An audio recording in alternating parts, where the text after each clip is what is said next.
Hello everyone. तो इस video में हम इन्फेंट मोर्टेलिटी रेट को समझने की कोशिश करेंगे, जिसको हिंदी में शिशु मृत्यु दर कहते हैं। और ये टॉपिक को हम थोड़ा सा एमपी के रिलेवेंस में समझने की कोशिश करेंगे कि एमपी में क्या स्थिति है। फिर हम कंपैरिजन करेंगे उसका भारत के साथ, क्योंकि देखो अभी 2020 में मई के महीने में एक रिपोर्ट आई थी जिसको हम सैंपल रजिस्ट्रेशन सर्वे कहते हैं, जो होम मिनिस्ट्री के अंतर्गत सर्वे होता है। उसकी रिपोर्ट आई है जिसमें एमपी की स्थिति बहुत खराब है और पिछले कई सालों से इन्फेंट मोर्टेलिटी रेट में एमपी जो है सबसे खराब स्थिति में है पूरे देश में, मतलब टॉप पे है सबसे ज़्यादा इन्फेंट मोर्टेलिटी रेट के मामले में।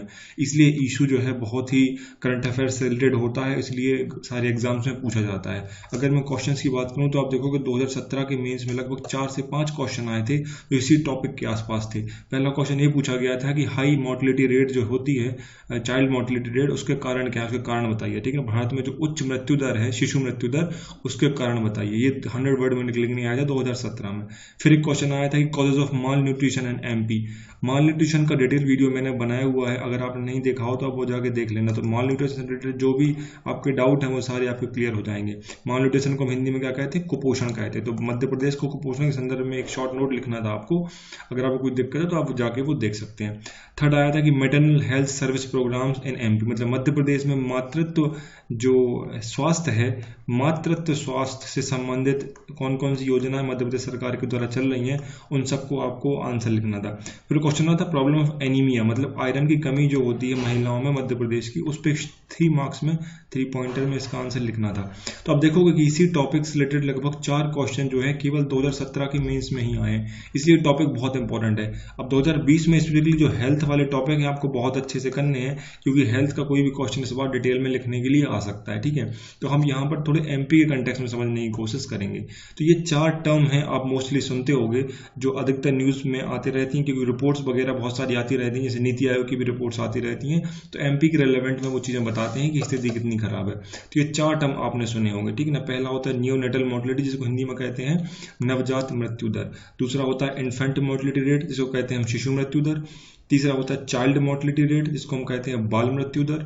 चौथा होता है मैटरनल मोर्टेलिटी रेट, जिसे हम कहते हैं मातृ मृत्यु दर। ठीक है ना, तो ये चारों टर्म जो होते हैं कॉमनली एक जैसे यूज होते हैं, लेकिन इनमें अंतर होता है, क्योंकि कई बार ये जो क्या है 3 मार्क्स में लिखने के लिए आपसे पूछ सकते हैं, तो गलती नहीं करना है, इसलिए हम इन चारों टर्म्स को बहुत अच्छे से समझने की कोशिश करेंगे। तो सबसे पहले हम शुरू करते हैं नियोनेटल मोर्टेलिटी रेट से, जिसे हम कहते हैं क्या, नवजात मृत्यु दर। तो यहाँ पर हिंदी इंग्लिश दोनों को मैंने साफ साफ लिखा है। देखो, नवजात का मतलब ये होता है कि 1 महीने तक का जो बच्चा होता है, 1 महीना मतलब जन्म से 1 महीने तक का जो बच्चा होता है। ऐसे कितने बच्चे हैं जो 28 दिन या 4 सप्ताह या 1 माह में के अंतर्गत उनकी मृत्यु हो जाती है। ऐसे 1000 बच्चों के जन्म पर कितने बच्चे हैं जो जन्म से 1 माह की मृत्यु के में ही उनकी मृत्यु हो जाती है। मतलब यदि कुल 1000 बच्चों का जन्म हुआ तो 1 माह में कितने बच्चों की मृत्यु हो गई, उसको हम नियोनेटल मोर्टेलिटी या फिर नवजात मृत्यु दर कहते हैं। ठीक है ना, तो यहाँ पर यही लिखा है कि number of deaths during the first 28 completed days और 4 वीक्स और 1 मंथ ऑफ लाइफ पर 100 live birth in a given period और ईयर। ठीक है ना, तो 1 साल में इसका एक एवरेज निकाल लेते हैं कि 1000 कुल जन्म पर कितने बच्चों की मौत हुई 1 महीने के अंदर। ठीक है ना, तो आपको ये बता दूं कि कुल जो बच्चों की मृत्यु होती है जो 5 साल से कम या फिर 1 साल से कम, वहां पर 60% जो बच्चों की मृत्यु है, 40 से 60% जो है 28 दिन में ही हो जाती है। ठीक है ना, तो जो इंडिया में करंट रेशियो है एनएमआर का मतलब न्यूनेटल मोर्टेलिटी रेट का, वो है 23 डेथ पर 100 लाइव्स। तो अप्रोक्सीमेटली 7000 बच्चों की जो है मौत हो जाती है भारत में हर दिन। 7000 बच्चों की मौत हर दिन हो जाती है, तो आप समझ सकते हो कि ये प्रॉब्लम कितनी बड़ी है। मतलब 23 बच्चे 1000 पे मर रहे हैं, तो 7000 बच्चे प्रतिदिन का डेटा आता है। तो ऐसे बच्चे जो जन्म लेने से लेकर 1 महीने तक के नहीं हो पाते, ऐसे लगभग 7000 बच्चों की प्रतिदिन मौत हो जाती है पूरे देश में। ठीक है ना, तो नियोनेटल मोर्टेलिटी रेट या इसको एनएमआर कहा जाता है। ठीक है ना, तो ये डेटा आप याद रखना, अगर आपको 3 मार्क्स में लिखने के लिए पूछेगा मेंस में, तो आप पहले ये बताओगे कि इसकी डेफिनेशन क्या है। ठीक है ना, डेफिनेशन के बाद फिर आप ये डेटा लिखना कि 40 to 60% जो कुल बच्चों की डेथ होती है वो केवल 1 माह के अंतर्गत ही हो जाती है। और इंडिया में करंटली 23 पर 1000 का डेटा प्रेजेंटली अवेलेबल है, ठीक है ना। तो ये आपको तीनों पॉइंट एक एक करके लिखने पड़ेंगे। अगला होता है इन्फेंट मोर्टिलिटी रेट। तो इन्फेंट मोर्टिलिटी रेट में हम मृत्यु का आंकड़ा देखते हैं 1 साल के अंतर्गत, मतलब जन्म से 1 वर्ष तक का, जो 1 साल तक की उम्र के बीच में कितने बच्चे हैं जो 1 साल के नहीं हो पाते हैं, मतलब अपना बर्थडे नहीं देख पाते और उनकी मौत हो जाती है, मतलब 1000 बच्चों के जन्म पर, ठीक है ना। तो इसको हम इन्फेंट मोर्टिलिटी रेट कहते हैं। मुख्य रूप से जो इसी का उपयोग किया जाता है और सारे डेटा जो आप जो भी देखोगे वो इन्फेंट मोर्टिलिटी रेट या जिसको हिंदी में कहते हैं शिशु मृत्यु दर, इसी के कंटेक्स्ट में देखे जाते हैं और उपयोग किए जाते हैं। नीति आयोग की भी जो रिपोर्ट आती है या अभी जो सैंपल रजिस्ट्रेशन सर्वे की रिपोर्ट आई है उसमें भी सारा कंपैरिजन जो है इन्फेंट मोर्टिलिटी रेट को आधार मानकर, इसी को बेस बनाकर किया गया है, ठीक है ना। तो हिंदी में शिशु मृत्यु दर 1 वर्ष के कम बच्चे 1000 जीवित बच्चों पर जितनी मौत की संख्या है उसको हम शिशु मृत्यु दर कहेंगे। मतलब यदि 1000 बच्चों का कुल जन्म हुआ 1 साल में, तो कितने बच्चे थे जो 1 साल के अंतर ही उनकी डेथ हो गई, वो संख्या को हम क्या कहेंगे, इन्फेंट मोर्टिलिटी रेट या IMR कहते हैं। इसके पहले हमने क्या पढ़ा था, हमने पढ़ा था NMR, नियोनेटल मोर्टिलिटी रेट, जिसमें हम 1 माह देख रहे थे, और यहाँ हम देख रहे हैं इन्फेंट मोर्टिलिटी रेट जिसमें हम 1 साल देख रहे हैं, ठीक है। तीसरा होता है child mortality rate. Child mortality rate में हम देखेंगे 5 साल तक के बच्चे, 1000 कुल बच्चों के जन्म पर कितने बच्चे हैं जो जन्म से 5 साल तक के होने के पहले ही जिनकी मौत हो जाती है, ठीक है ना। तो इसको जो हम देखेंगे 1000 बच्चों के जन्म पर, तो उसको कहेंगे चाइल्ड मोर्टिलिटी रेट। तो बाल मृत्यु दर के अंतर्गत 1000 जीवित जन्म पर 5 वर्ष से कम उम्र के बच्चों की मृत्यु दर को काउंट किया जाता है। तो अब देखो हमने 3 चीजें पढ़ ली। पहले पढ़ ली हमने NMR मतलब नियोनेटल मोर्टिलिटी रेट, दूसरी पढ़ ली हमने IMR इन्फेंट मोर्टिलिटी रेट, और तीसरी पढ़ ली हमने CMR चाइल्ड मोर्टिलिटी रेट। तीनों को आप अच्छे से याद रखना और कंफ्यूज नहीं होना। तो यहाँ पर मैं सा लिख देता हूँ, तो यहाँ होता है 1 माह, 1 माह तक के बच्चे नहीं हो पाते और उनकी पहले मौत हो जाती है, और तीनों में जो है 1000 जन्म पर ही इसको देखा जाएगा, ठीक है ना। IMR में जो रहेगा 1 साल रहेगा और चाइल्ड मोर्टिलिटी में रहेगा 5 साल, ठीक है। तो आप अच्छे से याद रखना, कंफ्यूज नहीं होना। Infant mortality rate, neonatal mortality rate और चाइल्ड मोर्टिलिटी रेट कहा जाता है, ठीक है ना। अब चौथा होता है मैटरनल मोर्टिलिटी रेट। तो यहाँ पर ये देखते हैं कि कितनी माताएं जो होती हैं वो जन्म देते समय मृत्यु हो जाती है। जन्म देते समय कितनी माताएं जो हैं उनकी जो क्या हो जाती है, मदर्स जो है उनकी डेथ हो जाती है। तो number of death of woman during child birth reported पर लैक लाइव बर्थ। तो यहाँ पर ध्यान रखना, ये यहाँ पर जो नीचे डिनोमिनेटर यूज कर रहे हैं वो 1000 नहीं, जबकि कितना क्या है, 1 लाख है। तो 1 लाख बच्चों के जन्म पर कितनी मदर्स जो हैं मृत्यु हो जाती है उनकी मदर्स की, ठीक ना। तो प्रति लाख जीवित बच्चों के जन्म पर प्रसव के दौरान मतलब डिलीवरी के दौरान कितनी महिलाओं की मौत हो जाती है, उसको हम MMR कहते हैं, मैटरनल मोर्टिलिटी रेट। तो आप याद रखना कि इसमें 1 लाख जन्म पर है, ठीक है ना। और child infant mortality rate, neonatal mortality rate और चाइल्ड मोर्टिलिटी रेट में वहां पर कितना था, 1000 का डेटा हम उपयोग कर रहे हैं। तो मुझे लगता है कि चारों टर्म्स आपको समझ में आ गए होंगे। वही जो बात की है मैंने यहाँ पर इंग्लिश में चारों अलग अलग दी हुई है। नियोनेटल मोर्टिलिटी रेट हमने बता दी आपको कि कितना होगा, 1 माह तक के बच्चे होंगे, 1 माह तक के होंगे। इन्फेंट में होगा आपका 1 साल, चाइल्ड में होगा आपका 5 साल, और यहाँ पे होगा मदर्स माताओं की मृत्यु जो 1 लाख बच्चों के जन्म पर, ठीक है ना। तो 4 टर्म अच्छे से याद रखना, आपको 3 मार्क्स में पूछा जा सकता है कोई सा भी एक लिखने के लिए, ठीक है। अगला, सबसे बड़ा कॉज क्या है, मतलब किस कारण से जो है सबसे ज्यादा 5 साल तक के बच्चे नहीं हो पाते, उनकी मौत हो जाती है। अब याद रखना, आगे से हम हमेशा IMR को उपयोग करेंगे, इन्फेंट मोर्टिलिटी रेट, जिसको हम कहते हैं क्या, शिशु मृत्यु दर, ठीक है ना, क्योंकि यही सबसे ज्यादा उपयोग होता है, इसी के डेटा उपलब्ध रहते हैं। तो ये 5 कारण आपको बहुत अच्छे से पता होने चाहिए, क्योंकि मैंने बता चुका हूं अभी के अभी 2017 के मेंस में लिखने के लिए आया था कि शिशु मृत्यु दर अधिक होने के कारण क्या है। तो ये 5 कारण आपको जोड़ने पड़ेंगे, इनमें से कोई सा भी एक नहीं चूकना है। सबसे बड़ा जो कारण होता है, जो 18% मौतों के लिए जिम्मेदार है, वो होता है प्री मैच्योर डेथ, मतलब अल्पावधि में ही अविकसित बच्चों का जन्म हो जाता है। तो देखो, सामान्यतः जब हम 9 माह की डिलीवरी टाइम कहते हैं तो उसको वीक्स में कहते हैं, हम लगभग 37 वीक्स का काउंट आता है, ठीक है ना। तो अगर 37 वीक्स हो गए हैं तो उसको नॉर्मल डिलीवरी कहा जाएगा। लेकिन अगर 32 से 37 के बीच में होता है तो उसको प्री मैच्योर डिलीवरी कहा जाता है, ठीक है ना। अगर 32 से 28 वीक्स में होता है तो उसको very low pre mature delivery कहा जाता है। लेकिन अगर मान लो 28 वीक से भी कम में भी डिलीवरी होती है तो उसको एक्सट्रीमली प्री मैच्योर डिलीवरी कहा जाता है। याद रहेगा आपको, तो ध्यान से याद रखना आपकी 37 वीक्स जो होता है नॉर्मल माना जाता है, 32 से 37 जो है उसको प्री मैच्योर कहा जाता है, 32 से 28 के बीच में है very low pre mature delivery कहा जाता है, अगर 28 से भी कम है तो उसको एक्सट्रीमली प्री मैच्योर डिलीवरी कहा जाता है। तो ये जो कारण है सबसे ज़्यादा कारण है बच्चों की डेथ का। मगर अगर बच्चे की प्री मैच्योर डिलीवरी हुई है बच्चे की और उसके बाद में उसको विशेष कंडीशन में रखा जाता है, उसको क्रिटिकल केयर यूनिट कहा जाता है। क्रिटिकल केयर यूनिट में बच्चों को रखना पड़ता है, फिर पूरी तरीके से उनकी हार्ट बीट, उनकी कंडीशन, टेम्परेचर, फूड, वो सारी क्रिटिकल केयर की जरूरत पड़ती है उनको, क्योंकि हमारे देश में क्रिटिकल केयर की बहुत सारी फैसिलिटीज नहीं है, इसलिए ये जो रीजन है सबसे ज्यादा बन जाता है डेथ का। ठीक है ना, तो आप याद रखना कि 37 वीक से यदि कम में डिलीवरी होती है तो उसको प्री मैच्योर डिलीवरी कहा जाता है। तो प्री मैच्योर डेथ जो है, ऐसे बच्चे जो प्री मैच्योर पैदा हुए हैं वो सबसे ज्यादा रिस्पॉन्सिबल है उनकी डेथ के लिए, 1 साल के अंदर के जो उनकी डेथ हो जाती है। तो 18% टोटल डेथ है वो ऐसे बच्चे हैं जिनकी डिलीवरी प्री मैच्योर हुई थी। दूसरा सबसे बड़ा कारण है जो बच्चों का डेथ का, वो है निमोनिया। निमोनिया हमको पता है डिप्लोकोकस निमोनिया नाम के एक बैक्टीरिया से होती है, एक बैक्टीरियल डिसीज निमोनिया जो डिप्लोकोकस निमोनिया से होती है। इसमें क्या होता है, लंग्स में ब्रीदिंग में प्रॉब्लम होने लगती है। आपके जो एयर सैक होते हैं जहां पर हवा भरती है उनमें इन्फेक्शन हो जाता है, उनमें पानी ऐसी चीजें भर जाती हैं, तो निमोनिया के कारण सांस लेने में प्रॉब्लम होती है और बच्चों की मौत हो जाती है।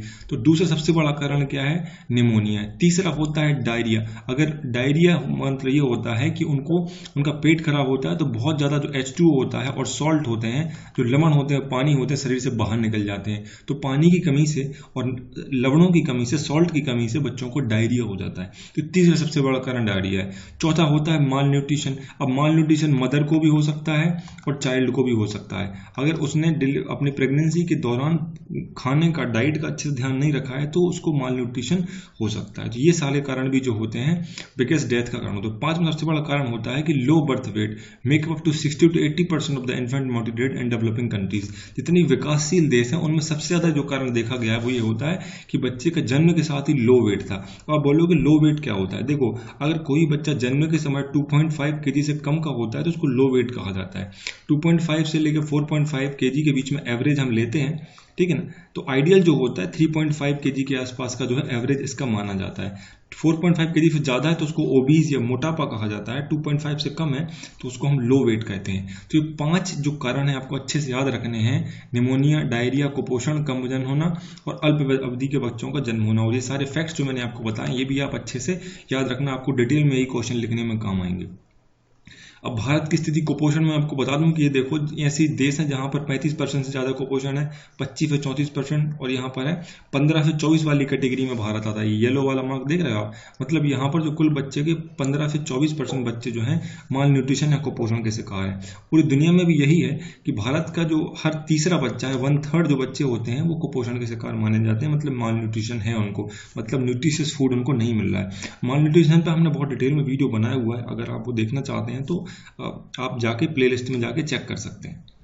नेक्स्ट, अब देखो, अब इसको सॉल्व करना हमारी बहुत बड़ी प्रायोरिटी है, चाहे एमपी गवर्नमेंट के लिए हो चाहे इंडिया के लिए हो। तो हमने जो सस्टेनेबल डेवलपमेंट गोल हैं जिनको हम SDG 2030 तक जिनको हमको पूरा करना है, उसमें गोल नंबर 3 जो है कहीं ना कहीं इसी क्राइटेरिया को फॉलो करता है। गोल नंबर 3 कहता है ensure healthy life and promote well being for all the stages, ठीक है ना।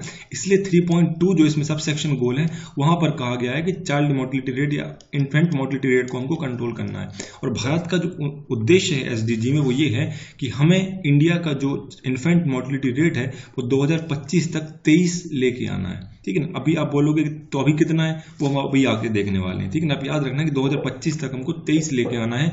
ये हमारा SDG 2030 में गोल नंबर 3 में इंडिया का कमिटमेंट है, ठीक है ना। इसको हम सतत विकास लक्ष्य कहते हैं जो हमको 2030 तक फॉलो करना है। भारत ने 2015 में इनको, या अगले 15 साल के लिए होते हैं, ठीक है ना। 2015 से शुरू हो गए, 2030 तक इनको फॉलो किया जाएगा। इसके पहले MDGs थे जिनको हम मिलेनियम डेवलपमेंट गोल्स कहते थे, जो सन 2000 से शुरू हुए थे और 2015 तक फुलफिल करना था। कुछ पूरे हुए कुछ नहीं हुए। उसके बाद भारत ने जो पेरिस एग्रीमेंट हुआ 2015 का, वहाँ पर जो है इसके लिए भारत ने जो है साइन किया है कि हम इसको फॉलो करेंगे। तो 2025 तक हमको 23 करना है। तो मैंने बता दिया कि दूसरी क्रिटिकल चीज़ होती है स्पेशल न्यूबॉर्न केयर यूनिट्स होते हैं, इनकी बहुत ज़रूरत पड़ती है। अगर 1 साल से कम का कोई सा भी 5 कारण में से कोई भी एक चीज़ पाया जाता है और आपके पास स्पेशल केयर यूनिट है बच्चे के लिए, तो उसकी जान बच जाती है। तो ये बहुत क्रिटिकल हो जाते हैं। तो रिमोट एरियाज में भी हॉस्पिटल की डिलीवरी के लिए इसीलिए प्रमोट किया जाता है कि अगर मान लो कि प्रॉब्लम दिखती है तो केयर यूनिट्स में उसकी जान बचाई जा सकती है। लेकिन अगर घर पर डिलीवरी हुई है तो इन सब चीज़ों की प्रॉब्लम के कारण उसकी डेथ के चांसेस बढ़ जाते हैं। तो ये है टेबल जो आपको याद रखनी है, क्योंकि अगर एमपी के बारे में आपसे क्वेश्चन पूछ जाता है तो आपको ये डेटा याद रखना बहुत ही जरूरी है। बिना डेटा के आप जो है क्वेश्चन वो कंप्लीट नहीं माना जाएगा। तो ये इन्फेंट मोर्टेलिटी रेट है, ये डेटा जो है नीति आयोग की वेबसाइट पर अवेलेबल है। और कुछ डेटा जो है लेटेस्ट रिपोर्ट आएगी जो सैंपल रजिस्ट्रेशन सिस्टम की 2018 की SRS जो होम मिनिस्ट्री के अंतर्गत आता है, उसका डेटा है। तो उसके अनुसार जो है देखो एमपी ने टॉप किया है सबसे खराब राज्यों में जहां इन्फेंट मोर्टेलिटी सबसे ज़्यादा है, और ये देश में सबसे ज़्यादा इन्फेंट मोर्टेलिटी जो है मध्य प्रदेश में आई है। इसलिए आपसे ये क्वेश्चन पूछा जा सकता है, ठीक है ना। तो 2014-15 से लेकर 18 तक का डेटा याद रखना, यही लेटेस्ट डेटा है। 18 के बाद का डेटा अभी तक अवेलेबल नहीं है। तो एमपी की स्थिति देखो लगातार जो है कम तो हो रहा है, लेकिन फिर भी बहुत ही खराब स्थिति है कि 1000 बच्चों के जन्म पर जो है 48 बच्चों की डेथ हो जाती है। और डेटा मतलब ये बहुत खराब स्थिति को दर्शाता है। तो 2014 से याद रखना, देखो 52 था, 50, फिर 47 और 48। तो पिछली साल से भी स्थिति और खराब हो गई, मतलब सुधरनी चाहिए लेकिन स्थिति देख रहे हो आप और खराब हो गई, 45 से 48 हो गया। तो ये जो डेटा आराम से याद हो जाएगा आपको, हालांकि क्योंकि 52, 50, 47, 48। तो पिछली साल 47 था, उसके पहले भी 47 ही था, ठीक है ना। उसके पहले 50 था, उसके पहले 52 था, ठीक है ना। तो आपको आसानी से याद हो जाएगा। इंडिया का याद रखो ना रखो, एमपी का जरूर याद रख लेना, क्योंकि अगर एमपी का क्वेश्चन पूछेगा तो आपको लिखना पड़ेगा। और ईयर वाइज आप देखोगे और ऐसा आप एक बढ़िया चार्ट बना दोगे कि स्थिति देखो ऐसी ऐसी कैसी बढ़ रही थी, घट रही थी, फिर बढ़ रही है, तो आपको बहुत जो है एक इफेक्टिव आंसर वो माना जाएगा। इंडिया का 2018 का डेटा जो है वो 32 है, मतलब 1000 बच्चों के जन्म पर भारत में एवरेज 32 बच्चों की मौत हो जाती है और एमपी में 48 बच्चों की मौत हो जाती है। तो अगर एमपी की यही बात करूं कि अगर 1000 जन्म पर 48 बच्चों की डेथ हो रही है, तो हर साल एमपी में लगभग 19 लाख बच्चों की जन्म होता है। 19 लाख बच्चों का जन्म, इसका मतलब क्या है, इस रेशो में जाएं लगभग 91,000 बच्चों की हर साल मौत हो जाती है मध्य प्रदेश में। और यहाँ पर जो 48 है, अगर दूसरे राज्यों से कंपेरिजन करूँ तो केरला में केवल 7 है डेटा। मतलब देख रहे हो कितना डिफरेंस है। एमपी में जहाँ पर वही 48 बच्चों की मौत हो रही है, केरला में केवल 7 बच्चों की डेथ हो रही है। तो यहाँ पर जो कितना अच्छा इन्होंने स्वास्थ्य सुविधाएं वगैरह दे रखी हैं, और इंस्टीट्यूशनल डिलीवरी के लिए, संस्थागत प्रसव के लिए कितना अवेयरनेस इन्हें फैलाया होगा अपने राज्य में। और यहाँ का एजुकेशन बहुत अच्छा है, इसलिए भी लोग जो है अस्पतालों में बच्चों के जन्म को प्रमोट करते हैं। तो डेटा आप अच्छे से याद रखना। इंडिया का 32 है, पहले 33 था, यहाँ ज़्यादा अंतर नहीं है। देखो सुधर रहा है, 39, 37, 34, 33, 32, 33, 34, ये तो आपको वैसे ही याद रहेगा 3 साल का, पिछले 3 साल का। और एमपी का भी आसान है क्योंकि पिछले 2 साल का सेम था, इस साल 48 आया। तो 48, 47, 47 और एमपी इंडिया का जो है 32, 33, 34, ठीक है, मतलब एक ठीक होता जा रहा है। तो ये डेटा आपको अच्छे से याद रखना है और आपको मेंस में डेटा लिखने के लिए काम आएगा। इसके बाद देखो और डिटेल में उसी रिपोर्ट को हम समझने की कोशिश करें। आप हिंदी के हैं तो कोई दिक्कत नहीं, मैं हिंदी बोल रहा हूँ, फटाफट लिख लेना वही चीज़ है, क्योंकि कई बार सब दोनों लैंग्वेज की चीज़ें नहीं मिल पाती हैं। तो इंडिया में जो एवरेज देखो 32 आया, मैंने अभी बताया। तो इसमें अगर हम ग्रामीण और शहरी देखें तो देखो इसमें जो है कि जो ग्रामीण जो है वो 36 है और शहरी जो है 23 है। मतलब ग्रामीण स्तर पर ज़्यादा बच्चों की डेथ हो रही है और शहरी स्तर पर कम हो रही है। इसका मतलब समझ रहे हो आप, मतलब हेल्थ फैसिलिटी मिल जाती है। शहर में अधिकतर लोग अस्पतालों में ही जन्म करवाने के लिए वहाँ पे ही डिलीवरी करवाते हैं, तो वहाँ पर स्थिति बेहतर है। अगर यही बात हम मध्य प्रदेश में बात करें तो देखो एमपी में स्थिति देखो 52 जो है रूरल में है और 36 अर्बन में। मतलब यहाँ पर ग्रामीण क्षेत्र पर जो है मध्य प्रदेश में बहुत ही खराब स्थिति है, ठीक है ना। इसीलिए मध्य प्रदेश में देखो हाईएस्ट इन्फेंट मोर्टेलिटी रेट है पूरे देश में। ये डेटा आप इंडिया का याद मत रखना, लेकिन एमपी का याद रख लो, ठीक है ना, क्योंकि अच्छा इंपैक्ट पड़ेगा कि इसको देखो बहुत डिटेल में मालूम है। तो एवरेज 48 आ रहा है, लेकिन इसको हम रूरल और अर्बन में डिवाइड करें, मतलब ग्रामीण और शहरी क्षेत्र में देखें हम इसको, तो रूरल में देखो जो ये 52 है और शहर में कितना है 36 है और एवरेज कितना आ रहा है 48 आ रहा है। तो ये डेटा भी आप याद रख सकते हो। अगर हम ये देखें कि जो मृत्यु हो रही है बच्चों की उसमें कितने मेल हैं और कितने फीमेल हैं, तो 51 निकल के आते हैं जो बॉयज होते हैं और 46 निकल के आती हैं वो गर्ल्स आती हैं, ठीक है ना। मतलब मेल जो बच्चे जो होते हैं वो पुरुष जो होते हैं उनकी मृत्यु ज़्यादा हो रही है और महिलाओं की कम होती है। तो आप यह भी रखना, नॉर्मली एवरेज एज जो होती है वो गर्ल्स की ज़्यादा आती है, मतलब पुरुष से लगभग 5 साल ज़्यादा जीती हैं सारी लड़कियाँ और महिलाएँ। ठीक है ना। तो वो प्रकृति ने उनको वैसे बनाया हुआ है, ये यहाँ से भी साबित होता है। और दूसरी बात करें, देखो जो टोटल डेथ हो रही है साल भर में, उसमें 26 इन्फेंट जो ऐसे होते हैं 1000 में जो फर्स्ट 7 डेज में ही इनकी डेथ हो जाती है, क्योंकि हम कुल बात कर रहे हैं 48, लेकिन 48 में जो 26 होते हैं ना, वो कुल 7 दिन में ही डेथ हो जाती है। और 48 तो हम पूरे 1 साल की बात कर रहे हैं, तो 1 साल में 48 हो रहा है तो हो रहा है, लेकिन उसमें 26 केवल 7 दिन में ही हो जाते हैं। इसका मतलब क्या है, समझ रहे हो आप। यहाँ पे सबसे बड़ा सॉल्यूशन निकल के आता है कि अगर आप शुरू के 1 महीने को बहुत अच्छे से कंट्रोल कर लोगे जन्म के बाद, तो इस डेटा को आप बहुत अच्छे से कंट्रोल कर सकते हो। तो आप ये इन्फेंट मोर्टेलिटी रेट में आपसे सॉल्यूशन मांगा जाए कि आप क्या सुझाएंगे कि राज्य को क्या करना चाहिए, तो 1 महीने के लिए बहुत से हुआ तो, नहीं तो फिर 1 वीक के लिए, 1 सप्ताह के लिए भी बहुत अच्छा काम करेंगे, क्योंकि ये डेटा ये बताता है कि 26 बच्चे तो केवल 1 वीक में ही खत्म हो गए थे, ठीक है ना। अगर एमपी में डिस्ट्रिक्ट वाइज देखें तो सबसे ज़्यादा हाई है जबलपुर में, सागर में, रीवा में पाया गया था। और माल न्यूट्रिशन देखें सबसे ज़्यादा झाबुआ, अलीराजपुर और बरवानी में ही आता है। तो ये 3 राज्यों में ही बहुत ज़्यादा था और इनमें माल न्यूट्रिशन भी बहुत ज़्यादा पाया गया है। और वैसे IMR देखें तो इन 3 राज्यों में सबसे ज़्यादा पाया गया है। कुछ गवर्नमेंट की इनिशिएटिव के मैं केवल नाम बता देता हूं, आप इनके बारे में डिटेल करके सर्च कर सकते हैं। आपको पता है नेशनल हेल्थ मिशन है, जिसको पूरे देश में चलाया गया था। इसमें नेशनल रूरल हेल्थ मिशन भी आता है, जिसको हम राष्ट्रीय ग्रामीण हेल्थ मिशन कहते हैं, जिसकी शुरुआत 2005 में हुई थी। ऐसी नेशनल अर्बन हेल्थ मिशन है, राष्ट्रीय शहरी जो हेल्थ मिशन है उसकी शुरुआत 2013 में की गई थी। ये जो मिशन होते हैं इसके अंदर बहुत सी पॉलिसीज लाई जाती हैं, बहुत सारी योजनाएं लाई जाती हैं जो किसी मिशन के अंतर्गत काम करती हैं। तो NRHM जो है ये ग्रामीण क्षेत्र में काम करता है वही, और NUHM है यही शहरी क्षेत्र में काम करता है वही सारे काम। दूसरा, जननी सुरक्षा योजना के बारे में आपको पता होना चाहिए। जननी सुरक्षा योजना जो होती है, ये जननी सुरक्षा योजना है सारी प्रेगनेंसी और प्रेगनेंसी के मतलब डिलीवरी के बाद की सुविधाएं जो है महिलाओं को देती है, जैसे कैशलेस डिलीवरी करना, ठीक है ना, आशा के जो कार्यक्रम होते हैं, वैक्सीनेशन के वो कार्यक्रम होते हैं, वो सारी की सारी मतलब कैशलेस उनको करने के हिसाब से जननी सुरक्षा योजना दी जाती है। इसमें क्या होते हैं, देखो पूरे टाइम टू टाइम डायग्नोस्टिक होते रहते हैं, जाँचें होती रहती हैं, है ना, उनके हेल्थ के जो अलग अलग वैक्सीनेशन कराए जाते हैं, वो सारा काम जननी सुरक्षा योजना 2006 के अंतर्गत किया जाता है। ये देश में 2005 में लागू हुई थी और MP में जो है 2006 से काम कर रही है। अगला होता है जननी शिशु सुरक्षा कार्यक्रम होता है JS, किसकी 2011 से चल रहा है। ये प्रमोट करता है किसको, इंस्टीट्यूशनल डिलीवरी को, मतलब इंस्टीट्यूशनल जो प्रसव होने चाहिए, मतलब संस्थागत होने चाहिए। संस्थागत का मतलब समझते हो आप, अस्पतालों में लाना है हमको, क्योंकि अगर मान लो कई बार डिलीवरी के टाइम पे बहुत ब्लीडिंग हो जाती है या फिर खून की कमी हो जाती है, तो ऐसे केस में जो क्या है, चाइल्ड की सेहत को तो खतरा होता है, मदर की भी सेहत को होता है। तो जननी शिशु और सुरक्षा, जननी और शिशु दोनों की सुरक्षा के लिए कार्यक्रम चलाए गए थे, जिसमें इंस्टीट्यूशनल डिलीवरी को प्रमोट किया गया था। लालिमा अभियान स्पेसिफिकली MP का है, बहुत अच्छे से याद रखना है। MP का ये 2016 में शुरू किया था और महिलाओं में रक्त की कमी होती है, एनीमिया, आयरन की कमी को ट्रीट करने के लिए लालिमा अभियान मध्य प्रदेश गवर्नमेंट ने चलाया था। मिशन इंद्रधनुष होता है, इसमें 12 वैक्सीनेशन किए जाते हैं, ये आप याद रखना 2014 से चलाया गया था। 2018 के बाद मिशन इंद्रधनुष जो है 2.0 चलाया, फिर इंटेंसिफाइड मिशन इंद्रधनुष चलाया 2.1। तो इसके लेटेस्ट काम चलते रहे 2020 तक जो है, इन्होंने बहुत बड़ी जनसंख्या को टारगेट किया था। तो 12 जो सबसे खतरनाक बीमारी होती हैं बच्चों में, उसके लिए वैक्सीन मिशन इंद्रधनुष से चलाए जाते हैं। इंटीग्रेटेड चाइल्ड डेवलपमेंट स्कीम 1975 में चल रही है। तो बच्चा जो छोटी लड़कियां 8 से 14 साल तक के बच्चे और जितनी भी गर्भवती महिलाएं, दूध पिलाती महिलाएं, सभी को जो है ICDS के अंतर्गत टारगेट किया गया है। संजीवनी होती है 108 2009 से प्रोग्राम MP गवर्नमेंट का ही है, कि आपको अगर जरूरत पड़ती है तो संजीवनी 108 पे कॉल करके आप बुला सकते हो। एम्बुलेंस क्रिटिकल टाइम में आपके जो ज़रूरत के समय पे डिलीवरी वगैरह के टाइम पर आपको फ़ोन करोगे तो आपको घर आके ले जाएंगे और अस्पताल में डिलीवरी करवाएंगे। प्रधानमंत्री मातृ वंदना योजना है, जिसमें 6000 रुपये का कैश दिया जाता है महिलाओं को। ये भी बहुत ही इंपॉर्टेंट स्कीम है।